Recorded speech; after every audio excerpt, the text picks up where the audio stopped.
আসসালামু আলাইকুম প্রিয় শিক্ষার্থীরা,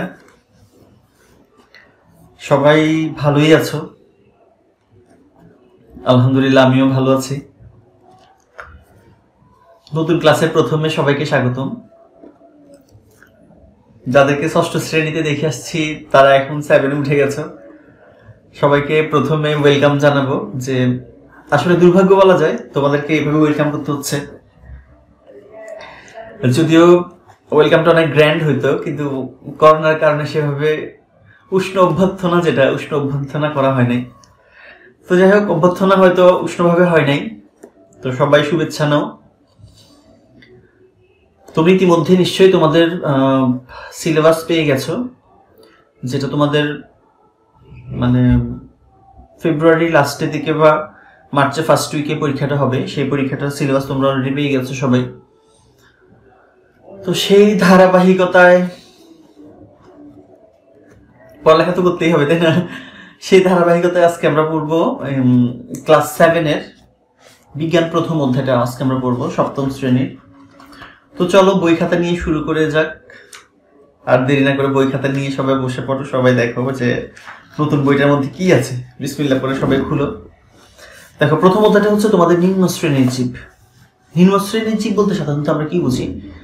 নিম্ন শ্রেণীর জীব বলতে আমরা সেই সকল জীবগুলো, আনুবীক্ষণিক জীবগুলোকে বুঝি যে আমাদের চারপাশে, অর্থাৎ আমাদের চারপাশে তো আমরা প্রতিনিয়ত কত কিছু দেখতে পাচ্ছি। গরু, ছাগল, হাঁস, মুরগি, মানুষ, গাছ, এই জিনিসগুলো তো আমরা দেখতে পাই, তাই না? যে জিনিসগুলো আমরা দেখতে পাই সেটার বাইরেও কিন্তু অনেক কিছু আছে যেটা আমরা দেখতে পাই না, বাট পরিবেশে বিদ্যমান, তাই না? যেমন বর্তমানে তো এর চেয়ে বেটার কোনো উদাহরণ নাই যে করোনা ভাইরাস। করোনা ভাইরাস দেখো, সবাই জানে যে আছে। কোথায় আছে?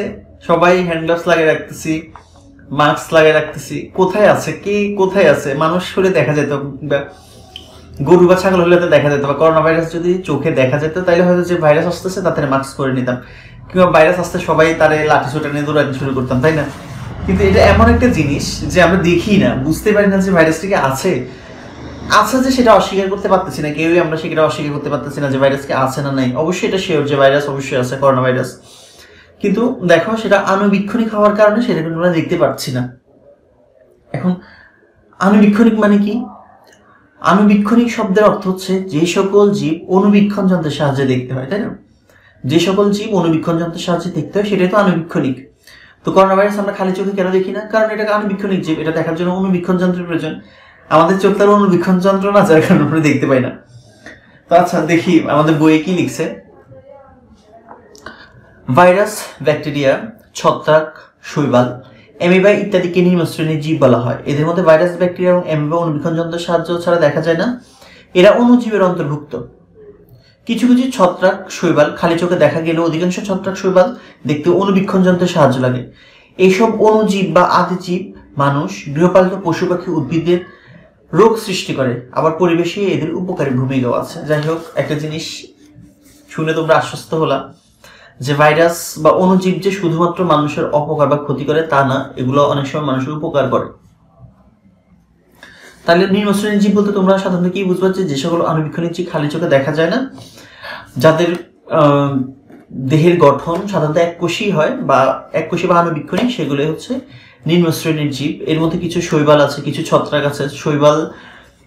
শৈবাল তোমরা অনেক শৈবাল খালি চোখে দেখা যায়, আর ছত্রাকও দেখা যায়। সেটা ছত্রাক, শৈবাল তোমরা নিশ্চয়ই দেখছো যে ছত্রাক সাধারণত কোথায় হয়? পুরনো দেয়ালের মধ্যে, তাই না? পুরনো দেয়ালের মধ্যে সাধারণত শৈবাল বসে, ছত্রাকও হয়। আবার ছত্রাক অনেক সময় কাঠে, পচা কাঠের মধ্যে, তারপর পচা কাঠে বসতে পারে, আবার বসতে পারে পুরনো পাউরুটির মধ্যে, তারপর পুরনো ধরো পচা কমলায়, এরকম হয়ে থাকে। জাস্ট ফর মিনিট, একটা ফোন আসছে।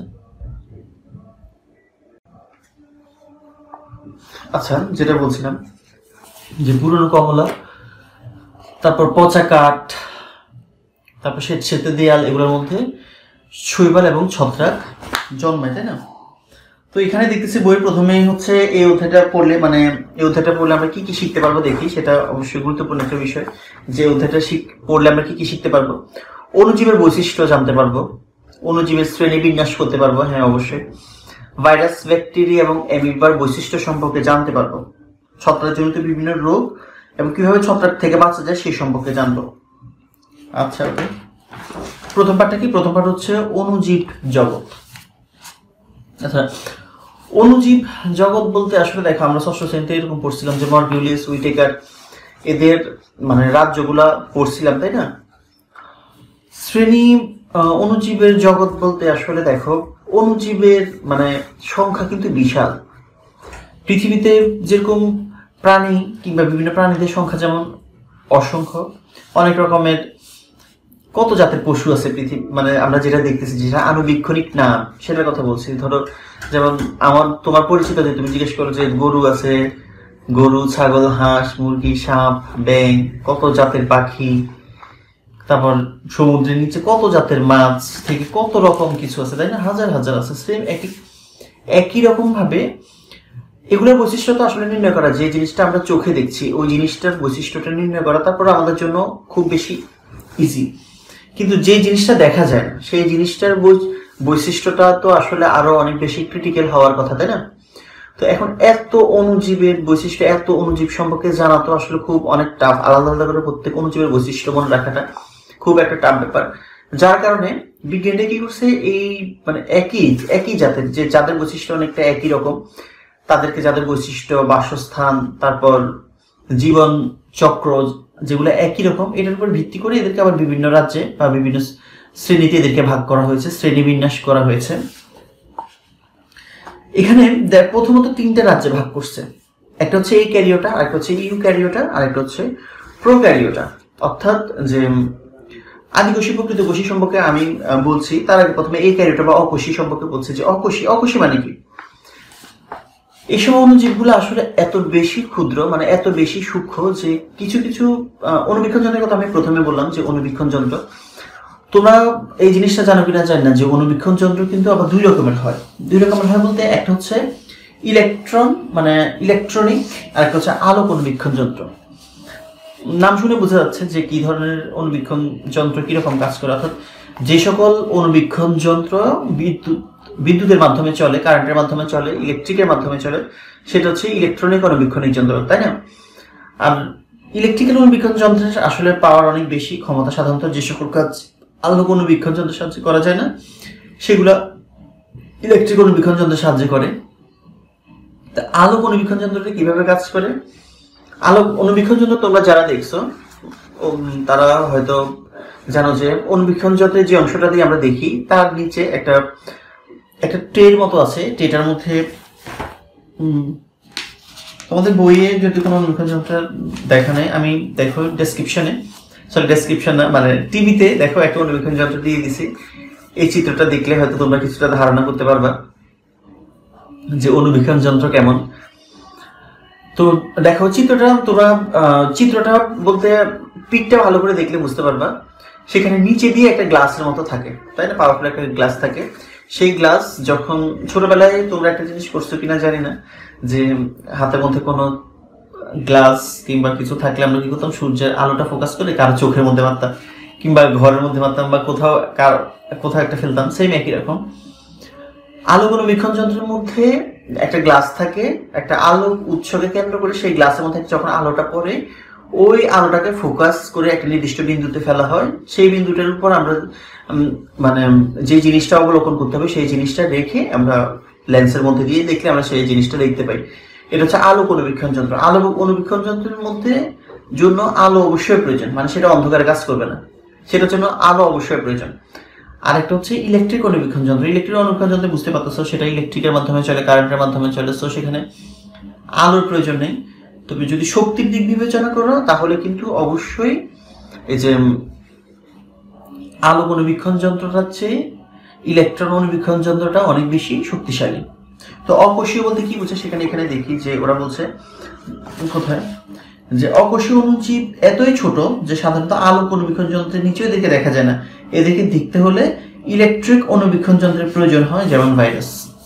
এখানে ওই যে যে কথাটা একটু আগে বললাম যে অণুবীক্ষণ যন্ত্র, তো আসলে অণুবীক্ষণ যন্ত্র মানে হচ্ছে কি, যেটাকে ছোট জিনিসটাকে বড় করে দেখা যায়।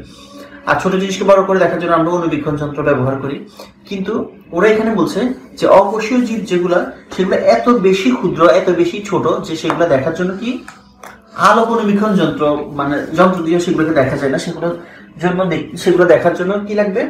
সেগুলো দেখার জন্য ইলেকট্রিক অণুবীক্ষণ যন্ত্রের প্রয়োজন, তাই না? তার মানে এগুলো খুব বেশি ছোট। আচ্ছা, তারপর হচ্ছে রাজ্য 2। রাজ্য 2-তে কি লিখছে যে প্রোক্যারিওটা আদিকোষী। দেখো আদিকোষী প্রকৃত কোষী নিয়ে একটু কথা বলি। আদিকোষী আর প্রকৃত কোষীর মধ্যে মূলত পার্থক্যটা হচ্ছে নিউক্লিয়াসের মধ্যে। নিউক্লিয়াসটা মানে কেন্দ্রিকাটা, নিউক্লিয়াসটাই হচ্ছে কেন্দ্রিকা। একটা নিউক্লিয়াসটা হচ্ছে সুগঠিত আর একটা নিউক্লিয়াস হচ্ছে সুগঠিত নয়। অর্থাৎ এটার বর্ণনাটা আমি এভাবে দিই যে ধরো সাপোজ দুইটা ফোন, হ্যাঁ, তোমার হাতে দুইটা মোবাইল আছে। একটা হচ্ছে নর্মাল ফোন। নর্মাল ফোন বলতে কি বুঝি? নর্মাল ফোন বলতে বুঝি ধরো বাটন ফোন আর কি, যেটা বাটন টাইপের একটা ফোন, মানে এরকম বাটন ফোন। আর আরেকটা হচ্ছে ধরো টাচ ফোন। টাচ ফোন তো চিনো, টাচ ফোনটা তো যদি এখন আমি দুইটা ফোন দুই হাতে রাখি, হ্যাঁ, আমি যদি জিজ্ঞেস করি যে এটা কি, তোমরা অবশ্যই বলবো এটা মোবাইল। সেম এটা কি, বলবো যে এটাও মোবাইল। এমন তো বলবো না যে এটা হচ্ছে টিভি, এটা হচ্ছে মোবাইল, এরকম তো বলবো না। দুইটাই মোবাইল। হ্যাঁ, যদিও দুইটা মোবাইল হয়, কিন্তু দেখো দুইটার কার্যপ্রণালী শক্তির দিক থেকে কিন্তু কোনটা টাচ ফোনটা বেশি শক্তিশালী, তাই না? কিন্তু টাচ ফোনটা যদিও শক্তিশালী হয়, তুমি কিন্তু যেটা বাটন ফোন সেটারও কিন্তু ফোন হিসেবেই তোমাকে বিবেচনা করতে হবে, সেটাই কিন্তু তুমি অস্বীকার করতে পারবে না। অর্থাৎ বিষয়টা হচ্ছে এমন যে টাচ ফোনটা দিয়ে তুমি বাটন ফোনের কাজ করতে পারবা, কিন্তু বাটন ফোনটা দিয়ে তুমি টাচ ফোনের কাজ করতে পারবে না, তাই না? সেম একই রকম হচ্ছে প্রকৃত কোষ এবং আদি কোষগুলো হচ্ছে অনেকটা একই রকম। আদি কোষটার মধ্যে নিউক্লিয়াসটা সুগঠিত নয়, ঠিক আছে, কিন্তু প্রকৃত কোষটার মধ্যে নিউক্লিয়াস সুগঠিত। অর্থাৎ প্রকৃত কোষটা হচ্ছে বেশি শক্তিশালী আর আদি কোষটা হচ্ছে কম শক্তিশালী। অর্থাৎ আদি কোষটা দিয়ে তুমি প্রকৃত কোষের কাজ করতে পারবে না, কিন্তু প্রকৃত কোষ সবসময় আদি কোষের কাজ করে। বুঝছো, বিষয়টা একটু জটিল হয়ে গেল। মোবাইল দিয়ে যদি তুমি মনে রাখো বুঝতে পারবা যে সকল বাটন ফোনই টাচ ফোন নয়, কিন্তু সকল টাচ ফোন কিন্তু বাটন ফোন, তাই না? আচ্ছা, যাই হোক, তারা কি বলছে সেটা বলি। প্রোক্যারিওটা হচ্ছে আদিকোষী, অণুজীবের কোষ কেন্দ্রিকা নয়, তারা এটা রাজ্যের সদস্য সুগঠিত কেন্দ্রিকা না থাকে এদেরকে আদিকোষী বলা হয়, যেমন ব্যাকটেরিয়া। আর প্রকৃত কোষ কি? যে সকল অণুজীব কোষের কেন্দ্রিকা সুগঠিত তাদেরকে প্রকৃত কোষ বলে। একটার কেন্দ্রিকা সুগঠিত নয়, একটা কেন্দ্রিকা সুগঠিত, যেমন শৈবাল, ছত্রাক ইত্যাদি। আচ্ছা, তোমরা যদি তোমাদেরকে একটা কাজ দিই, তোমরা আজকে মানে আমার ক্লাসটা দেখার পরে তোমরা ছত্রাক এবং শৈবাল সংগ্রহ করবা, ঠিক আছে? নমুনা সংগ্রহ করবা। অর্থাৎ ছত্রাক জিনিসটা তোমরা চিনো কিনা, যে কোনো কাঠের মধ্যে স্যাঁতস্যাঁতে জায়গায় সাদা সাদা বসে, কিন্তু পচা কমলার উপর সাদা অংশের মতো বসে। আবার ছত্রাক পুরনো দেয়ালের মধ্যে বসে। শৈবাল কোনো জলাশয়ের মধ্যে নিচে থাকে শৈবাল। নদীর মধ্যে গেলে বেশি দেখা যায় যে সমুদ্র নিচে তো আছে, সমুদ্রের নিচে যদিও আমরা দেখতে পাই না। তারপরে যদি কোনো নদী কিংবা যেখানে পানি একদম স্বচ্ছ, নিচে দেখবে পানির নিচে সবুজ গাছের মতো শৈবাল দেখা যায়। পুকুর পাড়েও অনেক সময় দেখা যায়। পুরোনো দেয়াল সাথে যে জায়গাটা সবসময় ভিজে থাকে, এখানেও অনেক সময় শৈবাল জন্মায়। তো এরকম তোমরা জাস্ট আমাকে আমার ক্লাসটা মানে কমেন্ট বক্সে যদি সম্ভব হয় ছবি তুলে নাম এবং রোল নাম্বার লিখে ছবিটা কমেন্ট করবা, তাহলে আমি বুঝতে পারবো যে তুমি যে ছবিটা তুলছো বা তুমি যে চিনতে পারছো সেই জিনিসটা দেখবো। ইভেন আমি কিন্তু রোল লিখে রাখবো, সেকশন লিখে রাখবো, আমি ক্লাস টিচারকে এই বিষয়ে ইনফর্ম করবো, ঠিক আছে? এটা হচ্ছে তোমাদের SW। আচ্ছা, তারপর হচ্ছে ব্যাকটেরিয়া এবং ভাইরাস। ব্যাকটেরিয়া ভাইরাস আসলে বর্তমানে একদম একটা হট একটা টপিক, তাই না? একদম হট টপিক যে ভাইরাস নিয়ে যে তোমরা শুনতেছো না, ভাইরাস নিয়ে দেখো দীর্ঘ একটা বছর একটা ভাইরাসের কারণে তোমাদের স্কুল বন্ধ, তাই না? তার মানে বুঝতে পারছো ভাইরাসের ক্ষমতা সম্পর্কে তোমাদের অবশ্যই অনেক ধারণা হয়ে গেছে। কারণ এর চেয়ে মানে জ্বলন্ত প্রমাণ এর চেয়ে জ্বলন্ত প্রমাণ আসলে দেয়া সম্ভব না যে দেখো একটা ভাইরাস কি করতে পারে, তাই না? তার জ্বলন্ত প্রমাণ তোমরা তোমাদের চোখের সামনে দেখছো, চোখের সামনে দেখতেছো। তো এইটাই বুঝবো যে ভাইরাসের ক্ষমতা কতটুকু এবং ভাইরাস কি করতে পারে। ভাইরাসের গঠন, ইলেকট্রন অনুবীক্ষণ যন্ত্র ছাড়া ভাইরাসকে দেখা যায় না। অনুবীক্ষণ যন্ত্রের কথা আমি একটু আগে বলছি যে একটা হচ্ছে আলোক অনুবীক্ষণ যন্ত্র, ইলেকট্রন অনুবীক্ষণ যন্ত্র, যেগুলো খুব বেশি ক্ষুদ্র মানে অকোষী, এদেরকে সাধারণত দেখা যায় না ইলেকট্রন অনুবীক্ষণ যন্ত্রের মধ্যে। তোমরা নিশ্চয়ই যে এর মধ্যে করোনা ভাইরাস, যেটা করোনা ভাইরাসের ছবি তোমরা দেখছো টিভিতে, তো অবশ্যই দেখাইতেছে কিংবা নেটে তো আছেই, দেখতে পাচ্ছ যে বুঝতে পারছো কেমন একটা ফুলের মতো, তাই না? আর তোমাদের নোটবুকে যে চিত্রটা দিয়ে আছে এটা হচ্ছে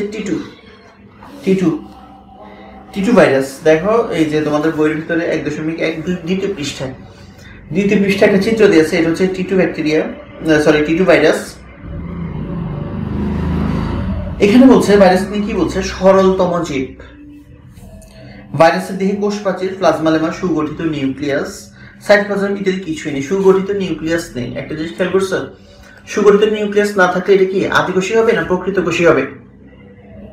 সুগঠিত নিউক্লিয়াস না থাকলে, আগের পার্টটা ভালো করে খেয়াল করলে এই পার্টটার আনসার তোমরা করতে পারতা বা করতে পারতেছো, হয়তো আমি এখন শুনতেছি না। এটা অবশ্যই আদিকোষী হবে, তাই না? যেহেতু কারণ আদিকোষের মধ্যে আমরা পড়ছি যে আদিকোষের মধ্যে নিউক্লিয়াসটা সুগঠিত নয়। এরা শুধুমাত্র আমিষ আবরণ এবং নিউক্লিক অ্যাসিড অনেক ইম্পর্টেন্ট একটা জিনিস, যেটা হচ্ছে ডিএনএ, তাই না? ডিঅক্সিরাইবোনিউক্লিক অ্যাসিড আর একটা হচ্ছে রাইবোনিউক্লিক অ্যাসিড, ডিএনএ দিয়ে গঠিত। আমিষ আবরণ থেকে নিউক্লিক অ্যাসিড বের হয়ে গেলে এরা জীবনের সকল লক্ষণ হারিয়ে ফেলে। যদি আমিষের আবরণটা থেকে এই নিউক্লিক অ্যাসিডটা বের হয়ে যায়, এরা জীবনের সকল লক্ষণ হারিয়ে ফেলে, মনে যায়। কিন্তু যদি কোনো কারণে আমিষ আবরণ নিউক্লিক অ্যাসিডকে একত্র করা হয়, তখন এরা জীবনের সকল লক্ষণ ফিরে পায়। এবং এরা শুধুমাত্র জীবিত জীবদেহ ছাড়া জীবদেহের বাইরে এরা জীবনের কোনো লক্ষণ দেখায় না, কারণ ভাইরাস প্রকৃত পরজীবী। অনেক ইম্পর্টেন্ট জিনিস, অর্থাৎ জীবিত দেহের বাইরে এরা কোনো লক্ষণ প্রকাশ করে না। কিভাবে প্রকাশ করবে? বাঁচার জন্য তো এদের একটা ভিত্তি প্রয়োজন, তাই না? একটা পোষক প্রয়োজন, কারণ এরা পরজীবী মানে কি? অর্থাৎ অন্য জীবের উপরে তারা নির্ভরশীল। অন্য জীব থেকে তারা ভিটামিন গ্রহণ করে, অন্য জীবের ভিটামিন খেয়ে তারা বেঁচে থাকে, যার কারণে তারা হচ্ছে কি পরজীবী। আর এখানে বলেই দিছে যে ভাইরাস হচ্ছে কি পরজীবী, দেহের বাইরে এটা নিষ্ক্রিয়, কিন্তু কোনোভাবে যদি দেহের ভিতরে ঢুকতে পারে বা শুরু করে দেয় কাহিনী। যেমন দেখতেছেন আমরা মাস্ক পরে রাখছি কেন? কারণ একটা করোনা ভাইরাস যদি আমাদের নাকের মধ্যে দিয়ে কোনোভাবে ঢুকে যায় বা আমাদের মুখের ভিতর দিয়ে যে কোনোভাবে এটা শরীরের ভিতরে ঢুকে যায়, তাহলে এটা অ্যাকশন শুরু করবে। আর এটার অ্যাকশনের কারণে কি হতে পারে, তো তোমরা দেখছো পৃথিবীতে কত হাজার মানুষ মরে যাচ্ছে এই ভাইরাসটা। কিন্তু আমরা মাস্ক কেন পরে থাকি? যেন এটা দেহের বাইরে থেকে ভিতরে ঢুকতে না পারে। আর দেহের বাইরে যে এটা বাতাসের মধ্যে মিশতেছে, তাইলে কিন্তু এটার একটা, তোমরা দেখছো যে এটার একটা নির্দিষ্ট সময় থাকে, যে এটা কাঠের উপর কতক্ষণ বেঁচে থাকতে পারে, এটা ফ্লোরে কতক্ষণ বেঁচে থাকতে পারে, মাটিতে কতক্ষণ থাকতে পারে, এটার একটা নির্দিষ্ট কাপড়ের মধ্যে কতক্ষণ থাকতে পারে। তার মানে ততক্ষণ সময় পরে সে মরে যাবে। কিন্তু কোনোভাবে যদি দেহের মধ্যে ঢুকতে পারে, তাহলে কিন্তু তার মৃত্যু নাই, সে এরপরে শুরু করবে অ্যাকশন। আচ্ছা, তারপর হচ্ছে ভাইরাসদের মধ্যে ব্যাকটেরিওফাজ ভাইরাস একটি পরিচিত ভাইরাস। ব্যাকটেরিওফাজ, টিটুফাজ, যেটা আমরা টিটু ব্যাকটেরিওফাজ, সেটার চিত্রটা খুব বেশি ইম্পর্টেন্ট। চিত্রটা তোমরা অবশ্যই বর্ণনা দিয়ে, ক্ষেত্রে কোনো ভাইরাসের বর্ণনা দিতে গেলে টিটু ব্যাকটেরিয়ার চিত্রটা দিয়েই আমরা সাধারণত এটা করি, বর্ণনাটি দিই। তো এই ক্ষেত্রে আনসার করার ক্ষেত্রে চিত্রটা অবশ্যই তোমরা আঁকার চেষ্টা করবা। এছাড়াও ভাইরাস কি করে, নানা রকম রোগ সৃষ্টি করে। এখানে আছে যে হাম রোগ, সর্দি, ইনফ্লুয়েঞ্জা।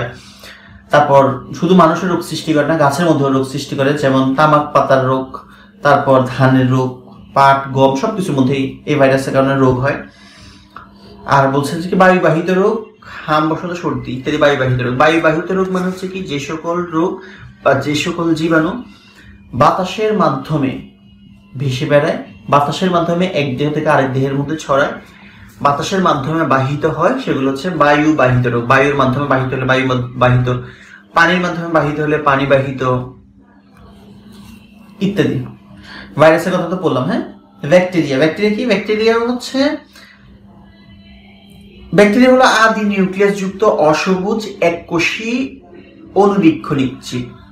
এককোষী অসবুজ, অসবুজ তো বুঝছই, অসবুজ মানে হচ্ছে সবুজ নয়, আর যেহেতু সবুজ নয় তার মানে খাদ্য তৈরির ব্যাপারে অনেক কাহিনী এখানে তোমরা বলবা। বিজ্ঞানী অ্যান্টনি ফন লিউয়েনহুক সর্বপ্রথম ব্যাকটেরিয়া আবিষ্কার করেন। ওই যে এই কাহিনীটা তোমরা নিশ্চয় জানো যে উনি একটা গ্লাস দোকানে, ওনার বাবার একটা কাপড় দোকান ছিল, তার পাশে একটা গ্লাস দোকান ছিল, উনি বেশিরভাগ সময় গ্লাস দোকানে থাকতো। পরে একসময় বর্ষাকালে গ্লাস দোকান থেকে উনি একটা গ্লাস নিয়ে ড্রেনের পানি পরীক্ষা করতে গিয়ে প্রথম ব্যাকটেরিয়াটা তারা দেখছিল, তাই না? যাই হোক, এই কাহিনী কখনো ক্লাসে যদি আলাদা সুযোগ করে দেয় তোমাদেরকে বলবো। দেখো অনেকগুলো ভাইরাসের কথা এখানে বলছে যে ভাইরাসের আকার কেমন হতে পারে, যে গোলাকার হয়, দণ্ডাকার, দণ্ডের মতো, কমা আকার, পেঁচানো, বিভিন্ন রকমের আকার হতে পারে।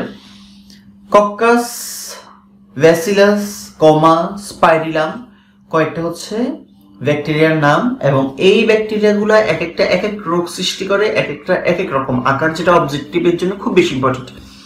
সো তোমরা কক্কাস কি করে, এরা দল বেঁধে থাকতে পছন্দ করে, নিউমোনিয়া রোগ ছড়ায়, এদের আকৃতি হচ্ছে গোলাকার, এই জিনিসটা জেনে নিবা।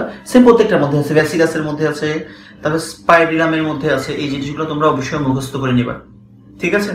এটা তোমাদের একটা প্রশ্ন। ব্যাকটেরিয়া, বিভিন্ন রকম ব্যাকটেরিয়ার দেহের গঠন, রোগ এবং আকৃতি, ঠিক আছে? একটা চার্টের মতো করে নিবা, চার্টের মতো করে তোমরা লিখে ফেলবা।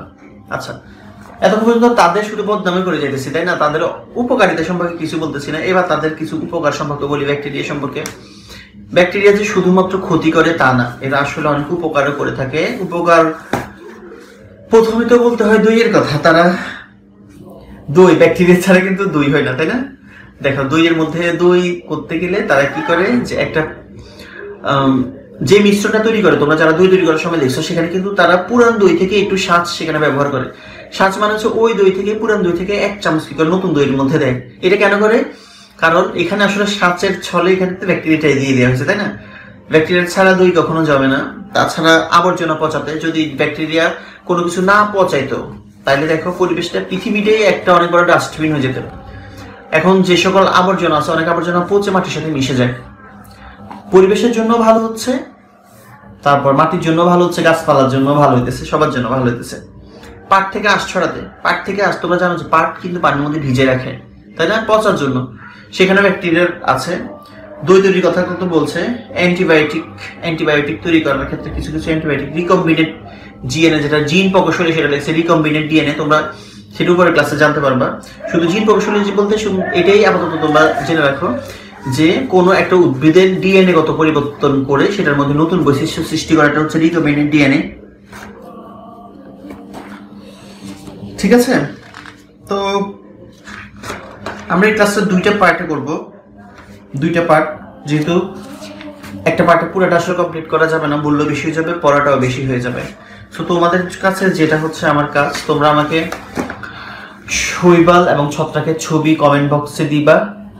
ব্যাকটেরিয়ার উপকারিতাটা অবশ্যই শিখবা, এবং ব্যাকটেরিয়ার কয়েকটা ব্যাকটেরিয়া, 5টা ব্যাকটেরিয়ার তোমরা কাজ শিখবা, দেহের গঠন শিখবা, তারপর দেহের আকৃতি শিখবা, এগুলোর নাম তো অবশ্যই শিখবা, কি রোগ সৃষ্টি করে সেটা পড়বা, এবং এটা আকৃতি কেমন, এই জিনিসগুলো জানবা, তাই না? আর যে কোনো ধরনের প্রশ্ন যদি তোমাদের মধ্যে থাকে, কারোর মধ্যে থাকে, কমেন্ট বক্সে জানাবা, অথবা সরাসরি আমার সাথে যোগাযোগ করবা ফোনে, ঠিক আছে? ফোন করলে যে কোনো প্রশ্নের আনসার যে কোনো মুহূর্তে পেয়ে যাবা, অথবা কমেন্ট বক্সে আনসার প্রশ্ন থাকলে করতে পারো। এখন তো আসলে যোগাযোগের কোনো মানে নেই, অসংখ্যভাবে যোগাযোগ করা যায়। এই অসংখ্য মাধ্যমে তুমি যে কোনো একটা মাধ্যম ইউজ করে যোগাযোগ করে কোনো প্রশ্ন থাকলে সেটার আনসার নিয়ে নিবা। পরীক্ষা হবে, পরীক্ষার জন্য শুভকামনা রইল, সবার জন্য দোয়া রইল। দ্বিতীয় ক্লাসটার মধ্যে আবার দেখা হবে, ততক্ষণ পর্যন্ত সবাই ভালো থাকো, দোয়া করবা। পহেলা ফাল্গুনের শুভেচ্ছা, গুড নাইট।